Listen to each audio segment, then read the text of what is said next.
Maka oleh Sayyidina Ali karamallahu wajhah nu salat sunat 2 rakaat nemlake ba Allah Subhanahu wa taala untuk membukakan hijab genek kalon bagaimana respon Sayyidina Umar ketika berjumpa dengan malaikat yang netanyong marrabbuka. Dibuka hijab oleh Allah Subhanahu wa taala dan nekalan peristiwa tersebut Sayyidina Ali pun tersenyum. Daripada sekian banyak makhluk yang udip atas rungdonya, hanya ulama lah manusia yang benar-benar takut kepadaku, kata Allah Subhanahu wa taala. Maka kita doakan kiranya alim ulama katanya Aceh bil khusus, umumnya kepada ulama-ulama yang naban sigom bomo Allah bersabar-sabar dalam lindungan Allah, nejaga lahir ngon batin, selalu diberikan kesehatan dan perlindungan khusus daripada Allah Subhanahu wa taala. Amin ya Allah ya rabbal alamin. Itulah ceramah ulama Aceh dalam memperingati Maulid Nabi Shallallahu alaihi wasallam, dan kami dengarkan sepanjang ceramah beliau. Dan ulama ini berceramah sesuai tema dengan menceritakan keutamaan orang-orang di zaman Nabi. Sementara imam besar umat Islam juga memperingati Maulid Nabi, tapi isi ceramahnya. Saudara, FPI ini pengalamannya sudah ribuan kali demo, saudara, se-Indonesia. Bukan 1-2 kali. Segalak-galaknya laskar FPI, saudara. Sekeras-kerasnya laskar FPI, saudara. Kalau mereka sudah demo, yang di demo nerima diskusi. Delegasi masuk, diskusi, nggak ribut. Tanya semua laskar sudah. Justru kalau nggak diterima, udah nggak diterima, semprot polisi. Ya jadi ribut, betul, betul. Saya mau tanya laskar-laskar FPI kalau demo suatu kementerian, menterinya nerima delegasi, dialog di dalam tukar pikiran, diskusi, senang tidak? Kira-kira FPI kalau udah begitu berbuat kekerasan tidak? Enggak, saudara.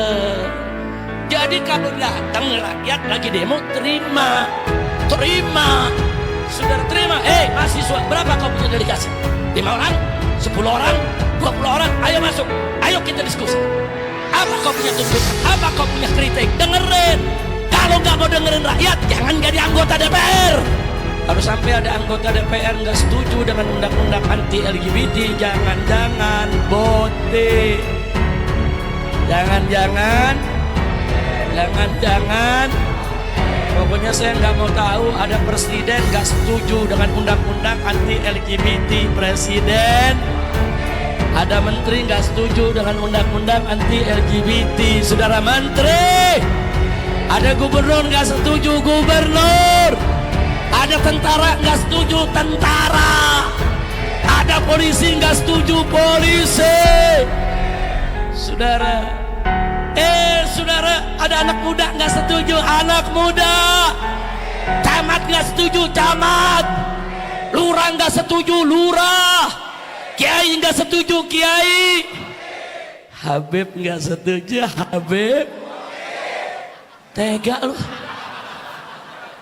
Semua isi ceramahnya banyak mengarah ke politik, walaupun isinya nasihat yang baik untuk semua yang terlibat, mulai dari presiden sampai ke rakyat. Namun kami komentari yang penting yaitu tentang kepolisian. Apa saja nasihatnya Habib ini untuk polisi?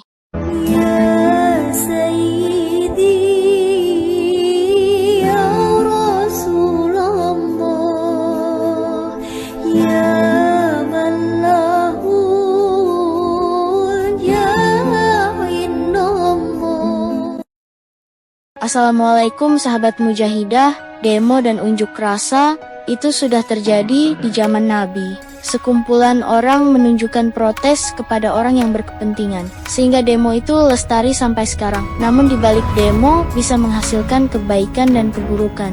Contohnya demo tahun 1998. Menggulingkan Presiden Soeharto. Justru pejabat yang naik lebih parah daripada sebelumnya dalam hal korupsi. Nasihat kita buat saudara-saudara kita di Polisi Republik Indonesia. 1, jangan ada polisi yang jadi budak oligarki. Setuju tidak? Setuju tidak? Jangan. Polisi itu, saudara, harus bela bangsa dan negara, lindungi rakyat, bukan bela-bela oligarki, saudara.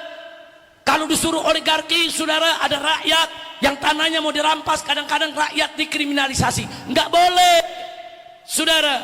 Jangan polisi jadi budak oligarki. Kedua, polisi jangan lebay, jangan larang demo, jangan represif kepada pendemo, saudara.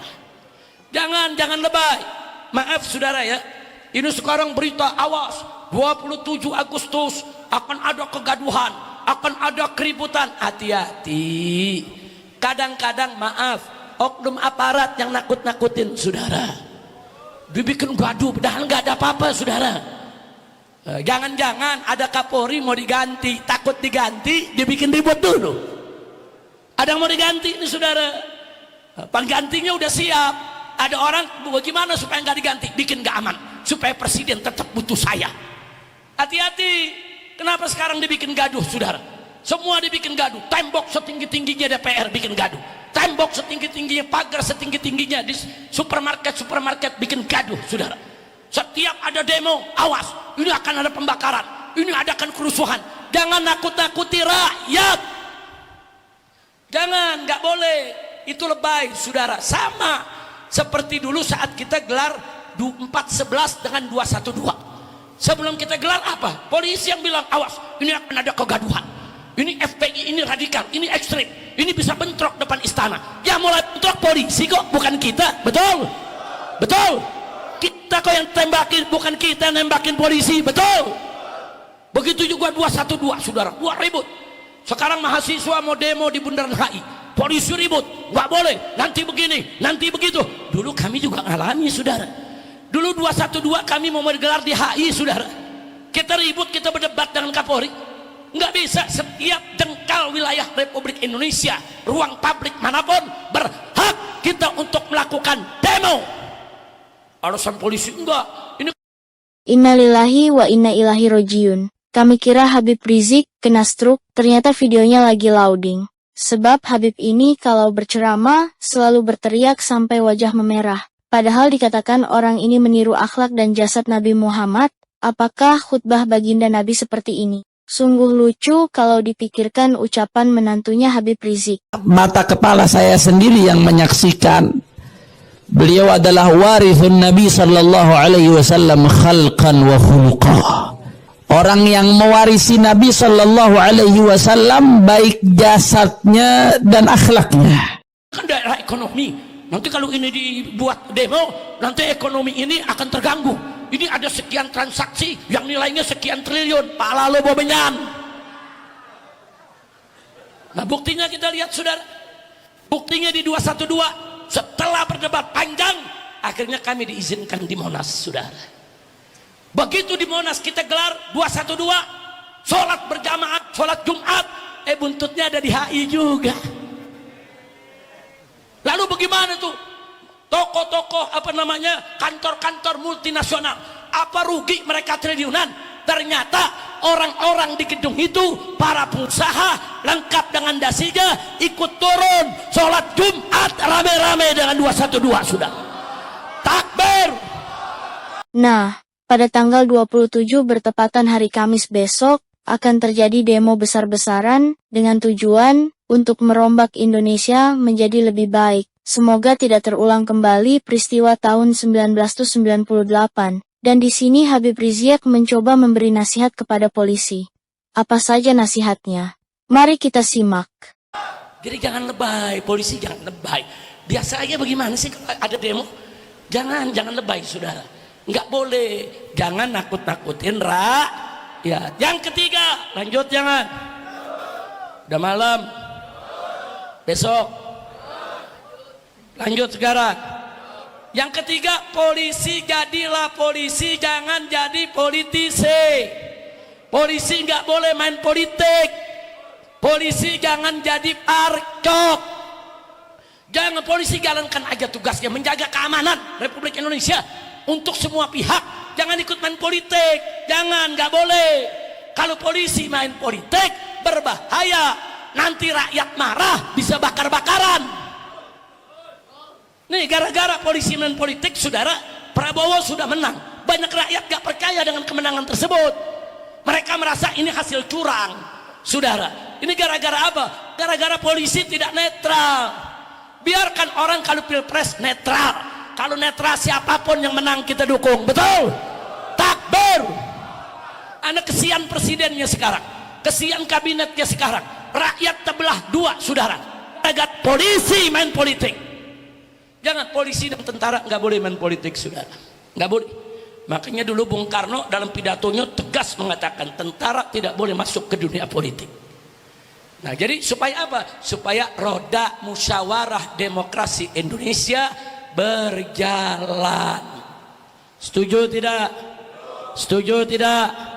Yang keempat, Mas Polri, polisi jangan jahat dan licik.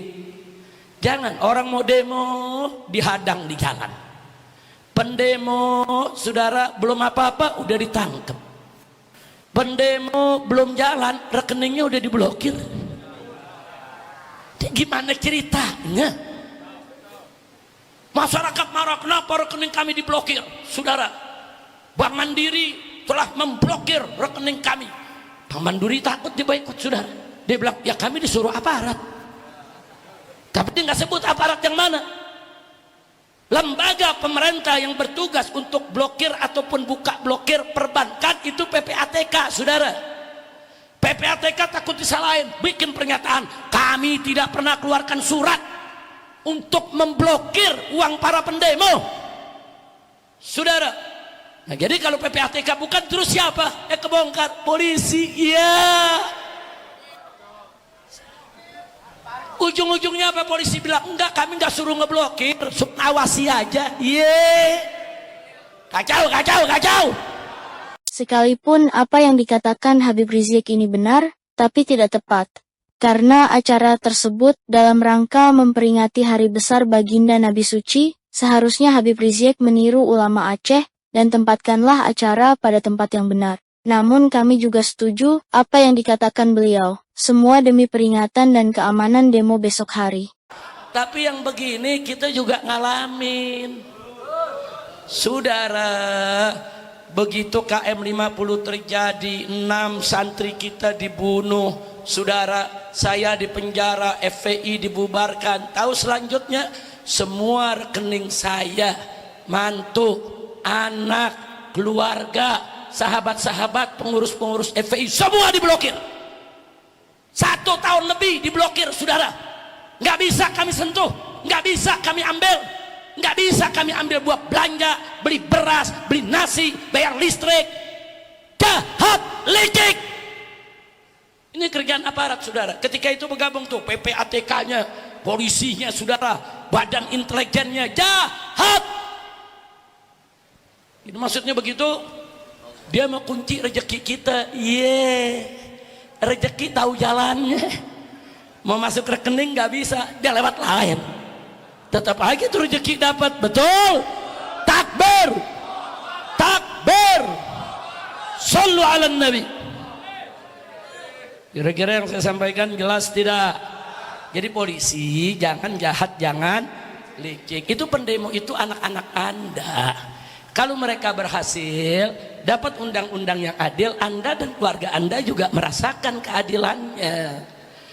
Ya polisi jagalah, jaga, jangan sampai ada anarkisme, jangan sampai ada kekerasan, jangan sampai ada pembakaran. Saya dukung polisi, yang ngebakar tangkep, yang anarkis tangkep, apalagi sampai bakar-bakar toko, jarah toko, tangkep.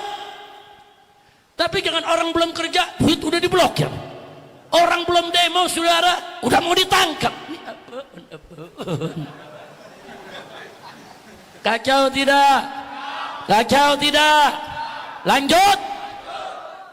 Sekarang TNI. TNI pertama jangan lupa, TNI dari rakyat, oleh rakyat, untuk rakyat. Sehingga TNI tidak boleh diperalat oleh siapapun untuk diadu dengan rakyat. Haram. TNI itu lahir dari perut rakyat, bahkan lahirnya dari perut umat Islam, bahkan lahirnya dari perut ulama.